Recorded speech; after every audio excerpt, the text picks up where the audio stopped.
দিগন্তটা অনেকজন ব্যবসায়ীর সমন্বয়ে মরহুম শহীদ মীর কাসেম আলীর নেতৃত্বে গঠিত হয়েছে। সরাসরি এখানে কোনো পার্টি জড়িত ছিল না। হ্যাঁ, জামাতের লোক ছিল, বিএনপির লোকও ছিল, বহু লোকজন ছিল। এবং আমাদের বিশেষ করে দিগন্তের বর্ষপূর্তিতে বা নয়দিন বর্ষপূর্তিতে সব দলের লোকেরা আসতো। ইভেন এর সাথে আমাদের এখানে আসছে। এটা সর্বজনীন করে তোলা হয়েছে ওইভাবেই, নিউজ ভিউজ সব কিছু একই রকম করা হয়েছিল। কিন্তু দীর্ঘদিন বন্ধ থাকার পরে মেশিনপত্র নষ্ট হয়ে গেছে। আমাদের যেসব লিডাররা ছিল তারা সবাই মারা গেছে।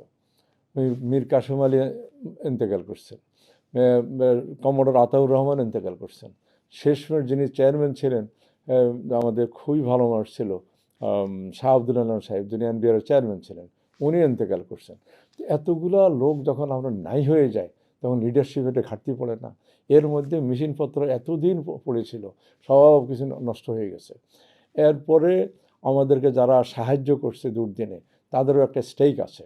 হ্যাঁ, তো এখন তারা আগে আসলে আর এই যে নানা রকম মানে পয়সা কুড়ির টানাটানি, আমরা তখন নয় দিগন্ত আলহামদুলিল্লাহ ভালো চলতেছে। তো ওই জন্য এখনও আমরা আশাবাদী দিগন্ত হয়তো একদিন সামনে আসবে। কিন্তু একটা ব্যাপার হলো আপনাকে বলি, অনেকে বলে যে দিগন্তর নাম দিয়ে, এখন কেউ যদি ইউটিউব 2 নম্বর করে চালায়, আপনি ধরেন এই যে ইউটিউব যা চলে সব কি সত্য কথা বলে? সব সত্য কথা বলে না।